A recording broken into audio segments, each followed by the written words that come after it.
Before June 25, 2025, something inside you must awaken, not because the world demands it, but because your soul is quietly urging you to return to what is real, what is eternal, and what is right.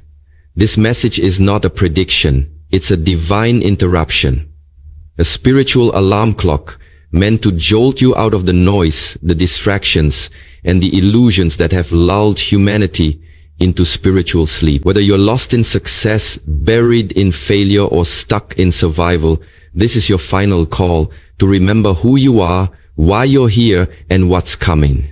This isn't about religion, it's about reality. God's reality. And the signs are no longer subtle. If you ignore them now, you may never hear them again. Watch this before June 25, 2025. This is your moment of reckoning. Number 1. The earth is speaking, and not in whispers, but in roars, tremors, and undeniable signs that pierce through the veil of our daily distractions. And the question is no longer whether it's speaking, but whether we are truly listening. All around us, the planet is convulsing with a frequency that no longer feels natural. Volcanoes erupting in chains, floods washing away cities, temperatures breaking records, and the seasons no longer respecting their boundary. But these aren't just climate anomalies or ecological coincidences. They are sacred signals, divine codes embedded in nature's fabric, desperately trying to call humanity back to alignment. We have treated the earth like a machine we could exploit endlessly, rather than the living, breathing temple it truly is. And now that temple is sounding the alarm. The fires that rage through forests are not just burning trees. They are burning away our false sense of permanence. The oceans rising are not just about polar ice. They are reminders that we are out of emotional and spiritual depth, drowning in our own ignorance and greed. Each earthquake shakes more than soil. It shakes our illusion of control. Every natural disaster is more than nature. It is a mirror of our collective spiritual chaos. The earth is alive, connected to the divine, and when its caretakers, the humans, fall out of rhythm with the divine will, the earth begins to echo the imbalance. Ancient cultures knew this. They listened to the wind, they honored the soil, they spoke with the stars. But in our modern world, we've traded sacred listening for artificial noise. And now we've forgotten the language of life itself. The birds fly erratically, the bees vanish silently, and we don't ask why, we just scroll. We pave over the sacred, we poison what feeds us, and then wonder why we're sick, lost, and disconnected. The earth is not angry, it's crying. It mourns our spiritual deafness. And these cries are not curses, they are compassion. They are warnings gifted in the form of weather, landscapes, and shifting energy, hoping we'll wake up before it's too late. Look closer. Droughts in one part of the world, while storms batter another. This imbalance is not random, it's revelatory. The earth is showing us that when man loses inner peace, nature loses outer balance. Everything is connected. When we pollute the earth, we pollute the spirit. When we neglect creation, we rebel against the Creator. This is not politics.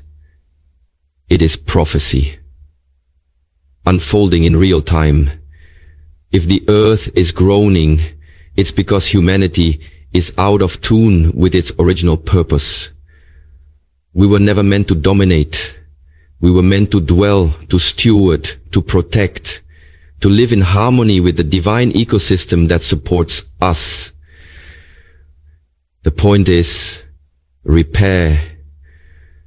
That is, so now the earth speaks louder, more urgently, because time is compressing. It's not just about saving trees, it's about saving souls.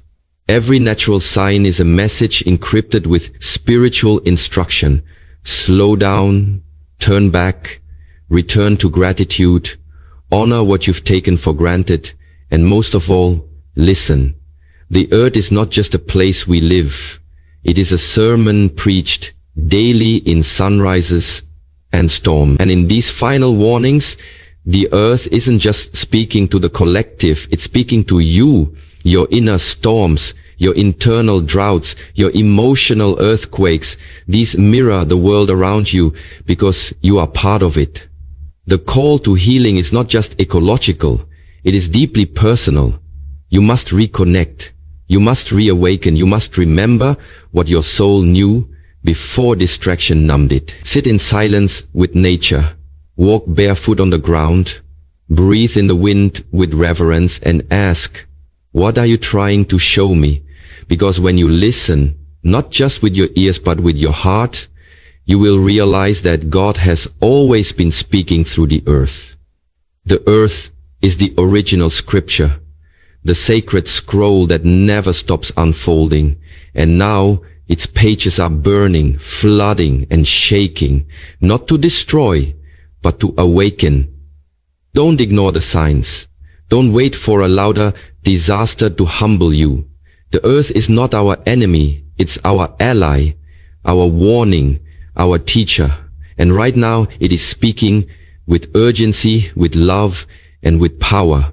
The only question is, are you finally ready to listen before the last word is spoken?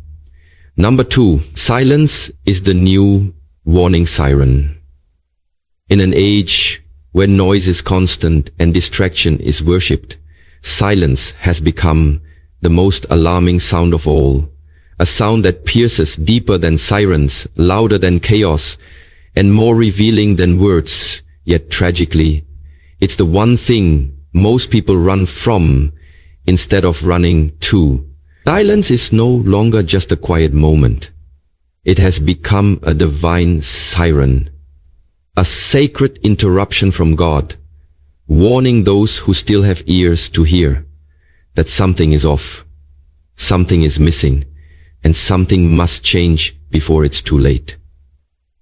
In the silence, your soul speaks, your conscience echoes, and divine truth tries to break through the surface of your busy, distracted life. But for many, silence has become uncomfortable, almost unbearable, because it exposes the noise within, the unresolved pain, the unhealed trauma, the neglected purpose, and the spiritual void we try to mask with constant scrolling, endless talking, and artificial stimulation.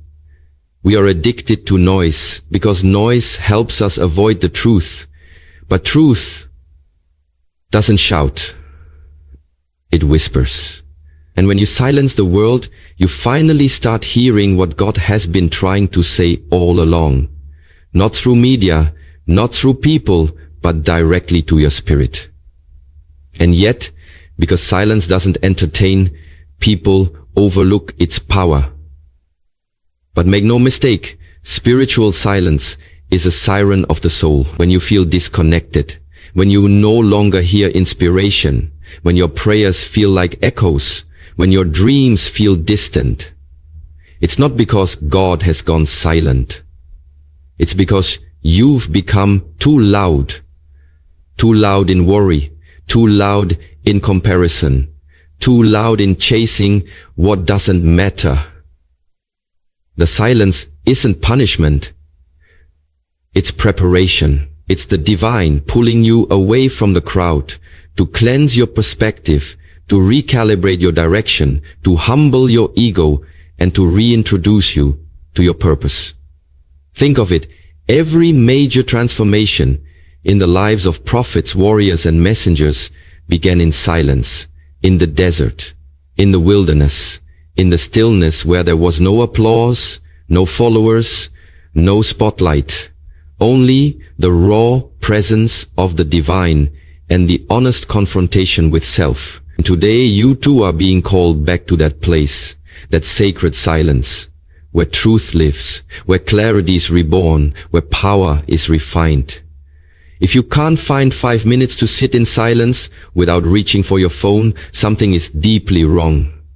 Because silence is not empty, it's full of answers, full of warnings, full of instructions, that can no longer get through the noisy traffic of your mind. Have you noticed how the more disconnected we become from silence, the more anxious, directionless, and reactive we grow? That's no coincidence. God designed silence to be a sanctuary, a retreat for the soul. And when we abandon that sanctuary, we also lose peace, discernment, and divine alignment. Silence is where God downloads vision, wisdom, and correction. It's not the absence of sound. It's the presence of spirit. That's why the enemy of your destiny will always try to keep you busy, keep you noisy, keep you distracted. Because if you ever slow down long enough to sit in silence, you'd realize just how far off track you've drifted. And even scarier, you'd realize how close God still is. Waiting, watching, whispering. In fact, silence, when doors close without explanation, when people leave without warning, when plans fail despite your effort, that's silence sounding the alarm, telling you, look deeper, go inward, shift your direction. But instead of listening, we often panic, complain, or numb ourselves with more noise. And that's the danger. When you ignore the silent warnings, life eventually gets louder through crisis, heartbreak, or loss. But those loud events could have been avoided if we had responded to the silence when it first came knocking. Silence is not your enemy. It is your early warning system. It's where the spirit of discernment sharpens, where intuition strengthens, and where divine strategy is downloaded into your life.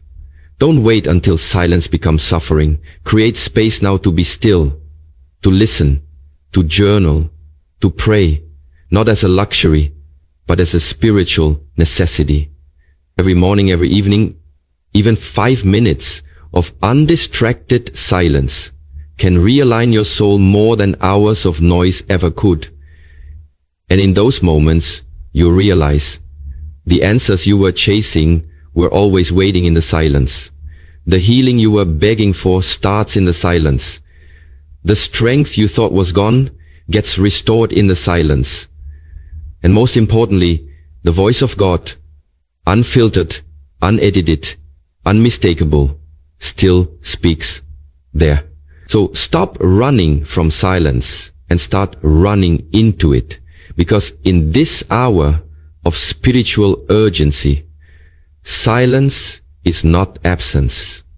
It is warning, it is wisdom, and it is your invitation to return before the next alarm sounds. Number 3, the collapse of false idols.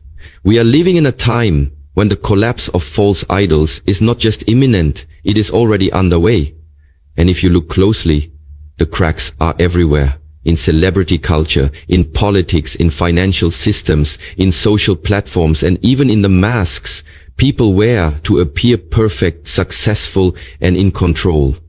Yet behind it all is a divine shaking, a spiritual dismantling of everything built on ego instead of truth, on pride instead of purpose, on illusion instead of integrity.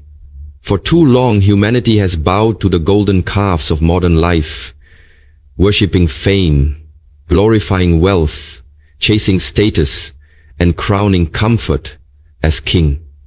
Forgetting that anything exalted above truth eventually becomes an idol, and every idol not rooted in the divine must fall.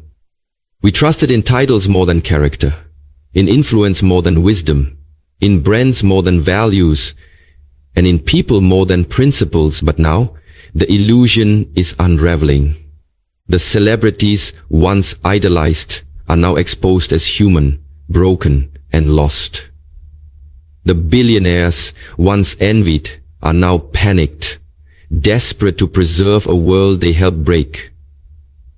The leaders once praised are now questioned, their masks slipping, their motives revealed. Even social media, once worshipped as a gateway to purpose, is being seen for what it truly is, a mirror of insecurity, a machine of comparison, and a distraction factory designed to keep your eyes off your soul. But make no mistake, this collapse is not chaos. It is cleansing. It is not destruction.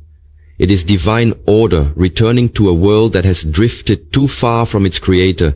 When we elevate anything above the source of life, that thing becomes a counterfeit God. And God, in His mercy, does not allow His people to build their lives on lies forever. So He lets the idols fall.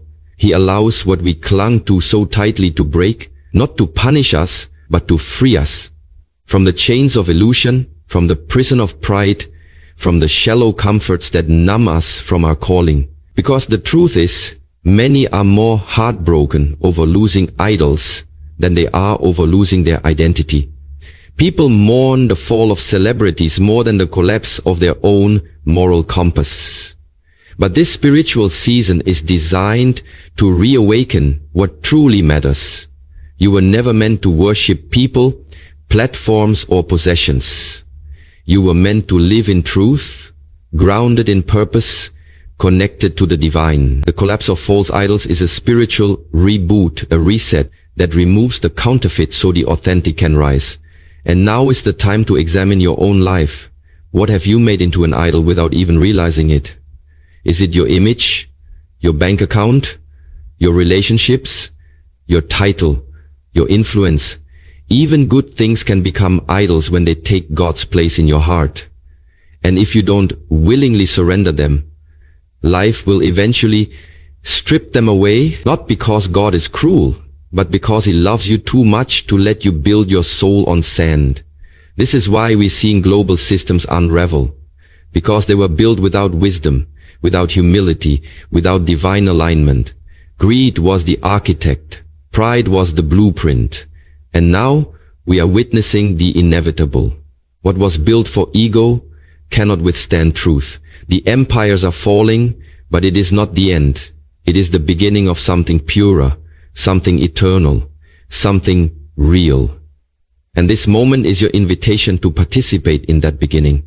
But you cannot bring idols with you into this next season. You must let them go. You must release the illusions that promised joy but delivered emptiness. You must stop bowing to the expectations of a world that has no idea who you really are. Tear down the altars you built in the name of success, validation, and image, and return to the altar of truth, humility, and surrender. Because the only thing that will survive this shaking is what's rooted in the divine. When everything else collapses, what remains is what was real all along: your soul, your faith, your purpose, and your connection to the Creator. That is the treasure. That is the anchor. That is the truth the idols try to distract you from. But now the distractions are being removed, and you must choose. Cling to what's falling or rise with what's eternal. The collapse of false idols is not the end of your story. It's the cleansing of your foundation, the correction of your path, and the mercy of God pulling you out of illusion and back into light. So don't mourn the fall of what was false. Celebrate the rise of what is true. Because when the idols fall, the soul stands free. And only then can you walk boldly into your divine destiny, unshackled, unshaken, and unafraid. Number 4. Time is being compressed. Move with urgency. Time is no longer what it used to be. Days feel like hours, weeks blur into moments, and the years seem to vanish with a blink. Not because you're aging, but because something far deeper and more spiritual is happening. Time is being compressed, condensed by divine design, urging your soul to wake up, rise up, and move with urgency before doors that were once open are sealed shut forever. You can feel it if you're honest. An invisible pressure, a sense of spiritual acceleration, a knowing in your gut that you can't afford to waste another year, another month, not even another day, living out of alignment with your calling, trapped in toxic cycles, chasing things that don't matter, or putting off what you were born to become. This compression is not meant to scare you. It's a mercy disguised as pressure. A divine countdown urging you to stop delaying your healing, your obedience, your purpose, and your power. The things you thought you had time for are no longer guaranteed. Not because God is cruel, but because the season of delay is over. Too many people live like they have forever, clinging to comfort zones, entertaining distractions, drowning in indecision, and ignoring that soft whisper inside that keeps saying, now is the time. You cannot procrastinate your purpose and expect peace. You cannot delay your growth and still expect divine favor. You must move, not with anxiety, but with urgency, holy urgency, the kind that understands that every breath is a blessing, every opportunity a door, and every moment a miracle you may never get back. This is why certain things feel more intense lately. The dreams you keep having, the restlessness you feel, the way time seems to escape your grip. It's all divine compression meant to awaken your urgency. Opportunities that once took years now come and go in days. Decisions that used to feel optional now feel life-altering. Relationships that once drained you are crumbling quicker. And the inner calling you used to ignore is now thundering in your spirit. That's not coincidence, it's compression. And in compressed time, clarity either elevates you or your excuses eliminate you. You don't get to carry dead weight into divine acceleration. You have to choose. Keep making excuses or make the leap. This is why alignment matters more now than ever before, because in compressed time, delays are dangerous. The time to forgive is now. The time to act is now. The time to break free from what's holding you back is not next year. It's this very second. And yes, the fear is real. The doubt is real. But neither are more powerful than the divine push that's been placed inside you. Don't wait for the perfect conditions. They won't come. Don't wait for applause. They won't matter. Don't wait until you're ready. Ready is a lie your comfort zone tells you. Destiny honors the bold, the obedient, and the aware. Look at the world around you. It's not just your life accelerating. It's everything. Technology, culture, politics, crisis, everything is speeding up because the window is shrinking. The old way of living, slow growth, passive waiting, mindless routine is being burned away. This is a time of spiritual quickening.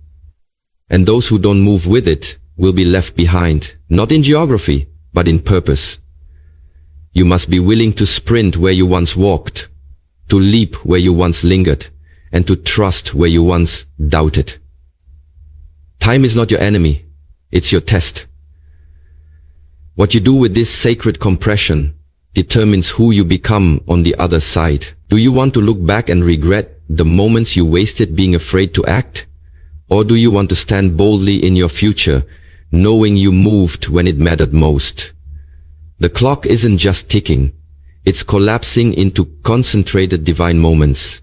And if you keep waiting for more time, you'll miss the season entirely.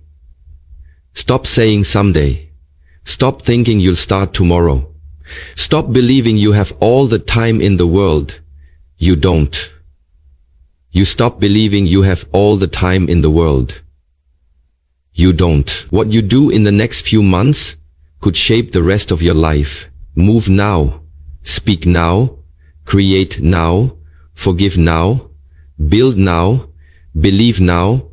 Because heaven is watching, waiting to respond, not to your plans, but to your urgency. Destiny does not wait for the passive. It partners with the prepared. It flows through the focused, and it rewards the faithful.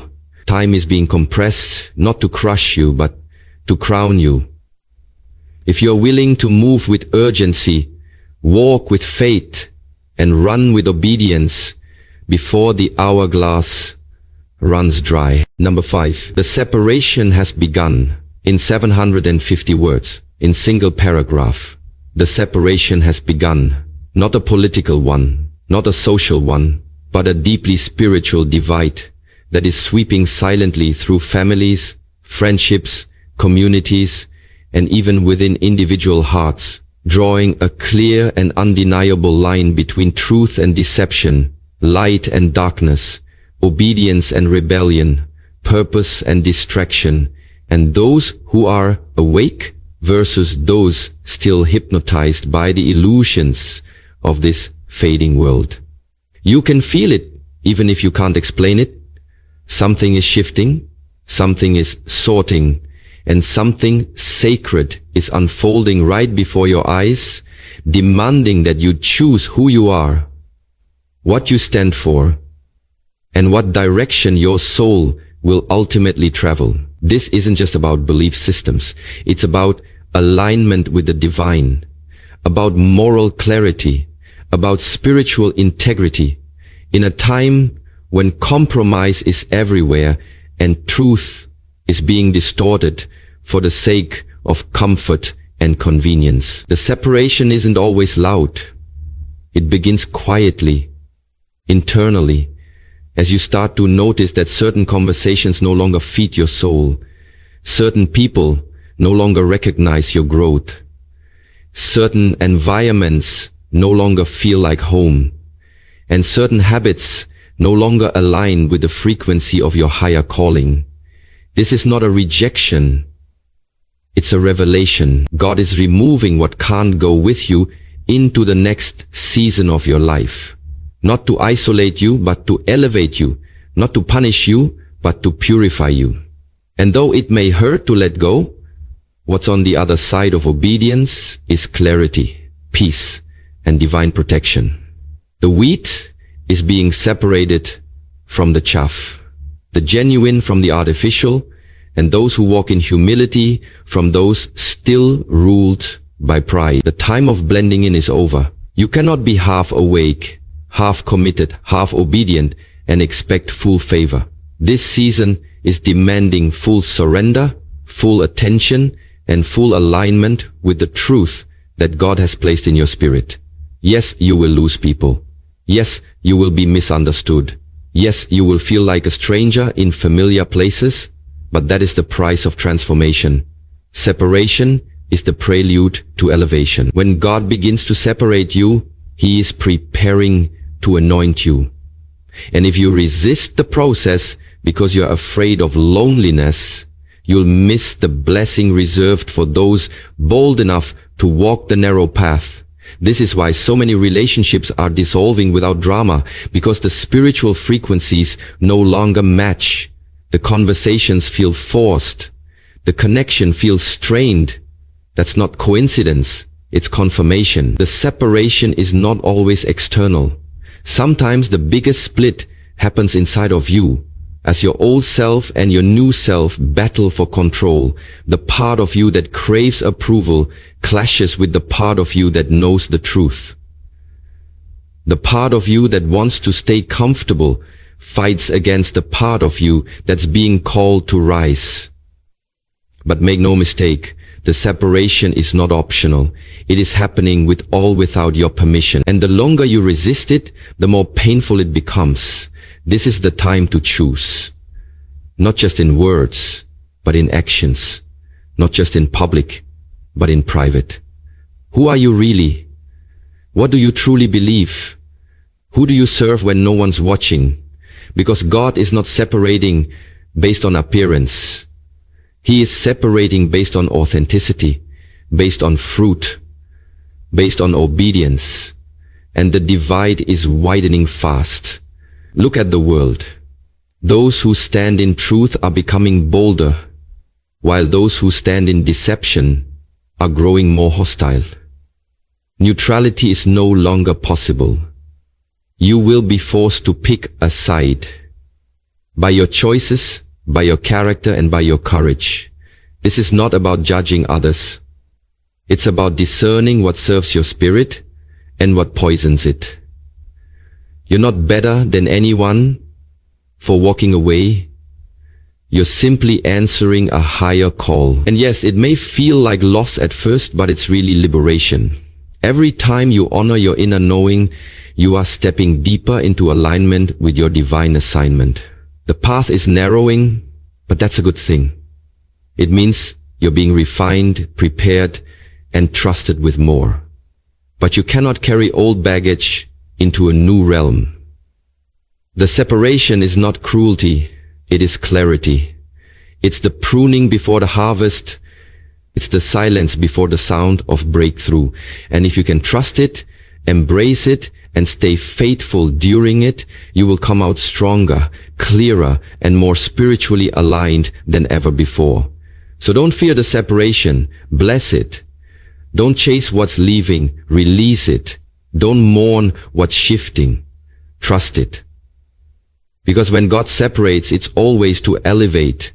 And what He removes, He always replaces with something greater, purer, and destined to help you fulfill your call. Let the separation do its work. Your future depends on it. Number 6. Divine protection requires divine positioning.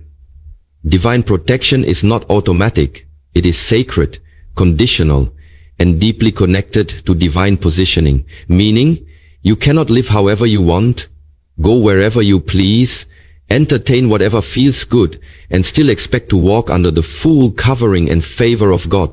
Protection follows purpose, not convenience, and in this urgent spiritual hour, you must understand that where you are mentally, emotionally, spiritually, and physically determines what you are shielded from, what you are exposed to, and what supernatural help can reach you. Too many people quote promises of protection while living in rebellion, while ignoring conviction, while staying in relationships, environments, and cycles that God has already asked them to leave, and then wonder why the peace is gone, why attacks increase, and why prayers seem unanswered. But the truth is sobering. God does not cover what He did not call. And if you are out of alignment with His instruction, you are outside the borders of divine defense. Protection is not just about being safe from harm.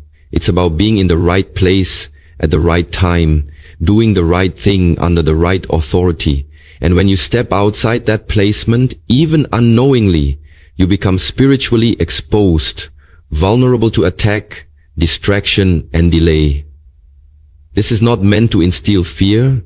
It is meant to awaken you to spiritual laws that cannot be bypassed, no matter how sincere your intentions are. Divine positioning is not always comfortable, and it often demands separation, discipline, and obedience that feels like sacrifice, but it is always for your benefit.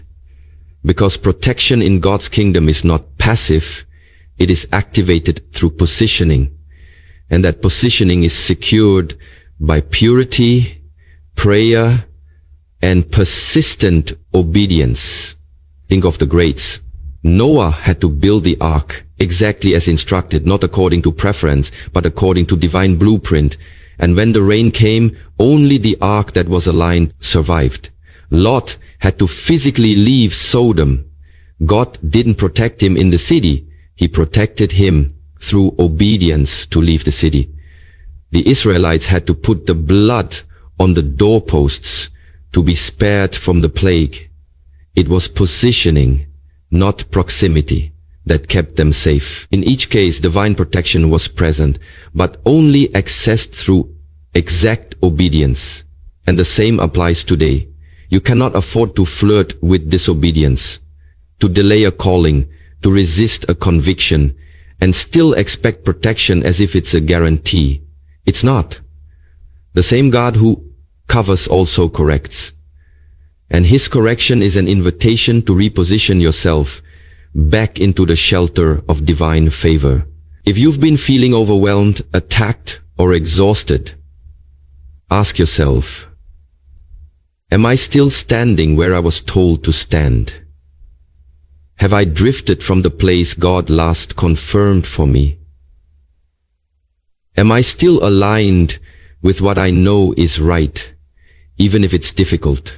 Because sometimes we step out of God's plan, not in rebellion, but in distraction or emotional reaction, thinking we're protecting ourselves by taking control, but in reality, we're removing ourselves from His protection by stepping into territory He never assigned. Divine positioning often means staying in the fire longer than you'd like, holding your tongue when you want to fight back, staying planted in a season that feels slow, or walking away from something you deeply desire.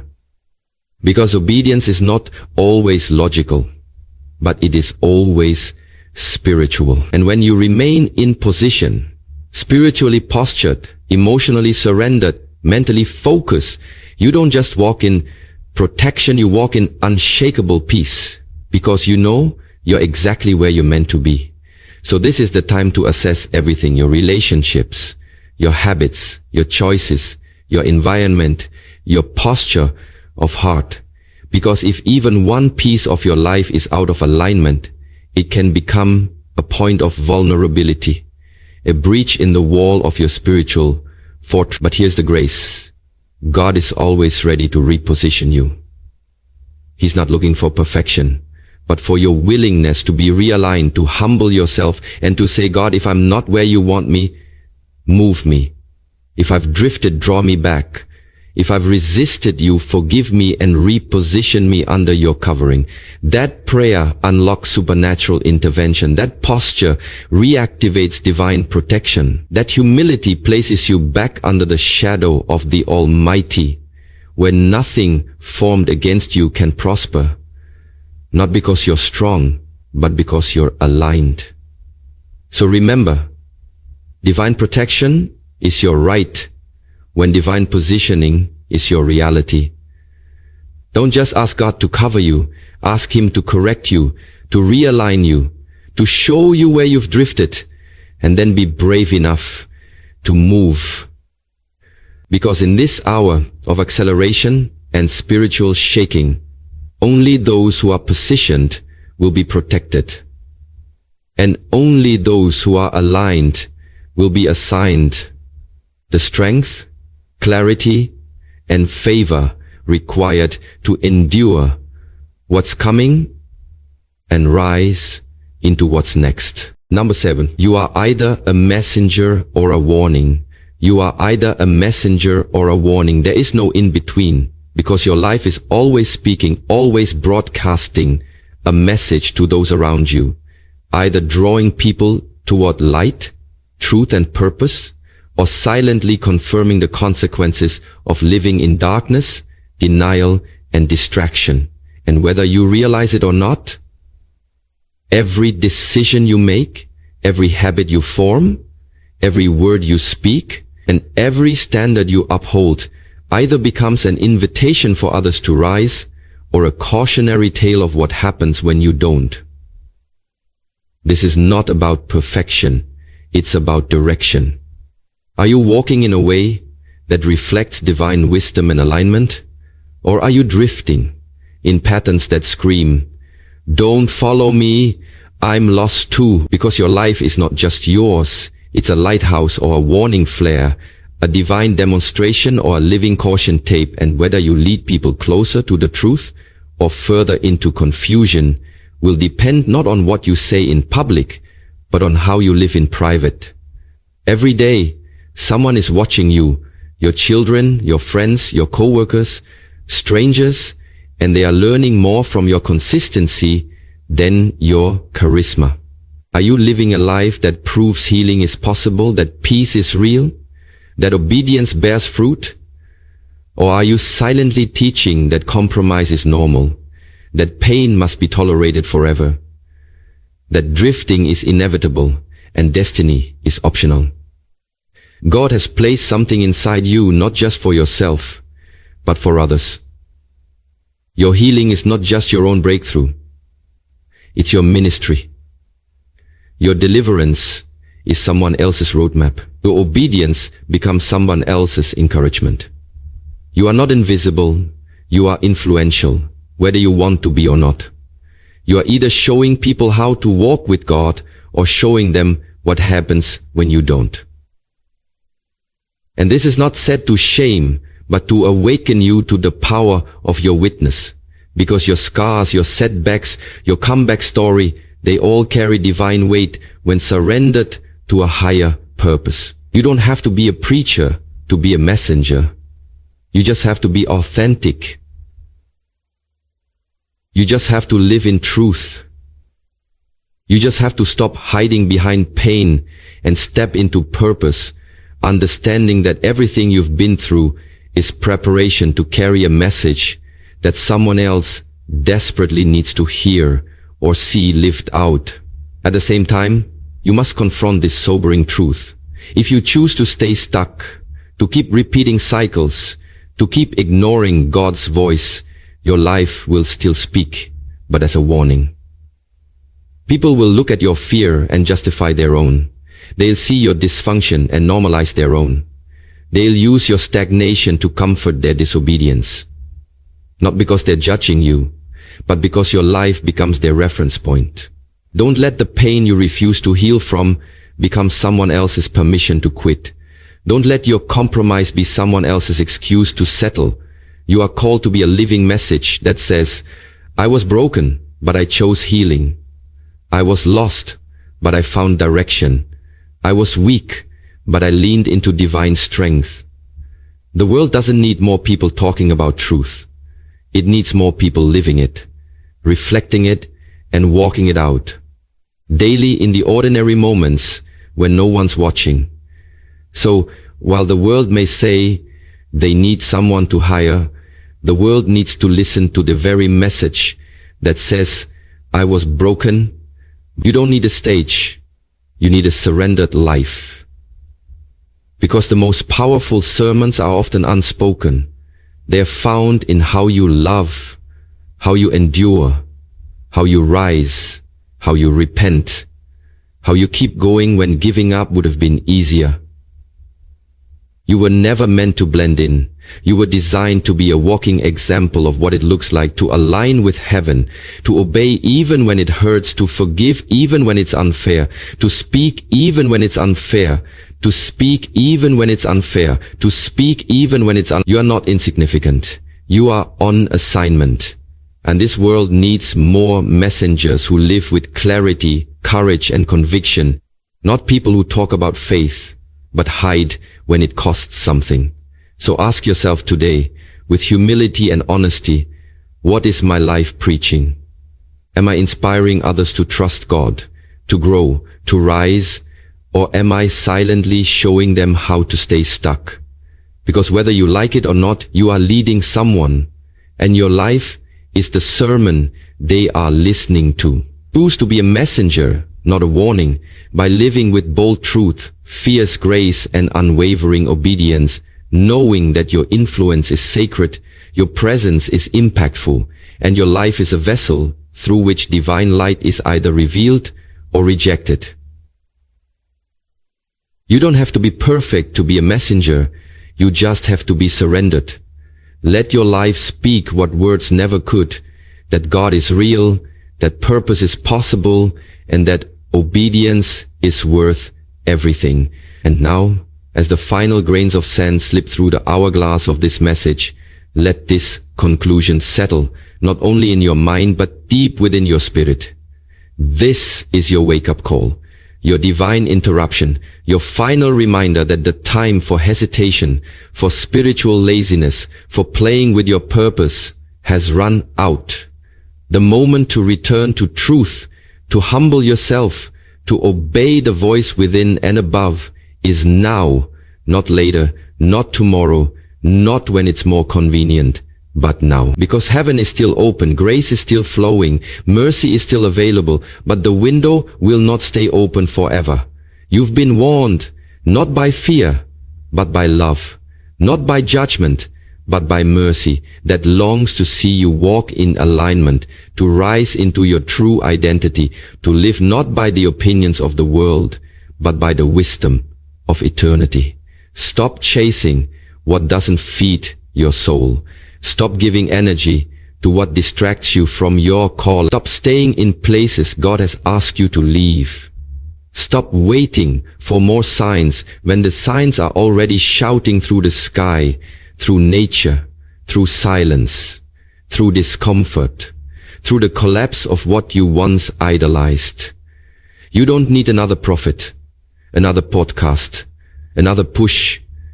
You need to decide that from this moment forward, your life will no longer be guided by fear, ego, or distraction, but by obedience, purity, courage, and reverence for the one who created you with a mission only you can fulfill. You were not placed on this earth to survive. You were placed here to transform, to witness, to shine, to lead, and to stand in a time when many are bowing to falsehood. So examine your life. What must you release to step into alignment? Who must you forgive to be free? What secret disobedience must you confront to walk in authority again? Where is God asking you to move, to shift, to surrender, to speak?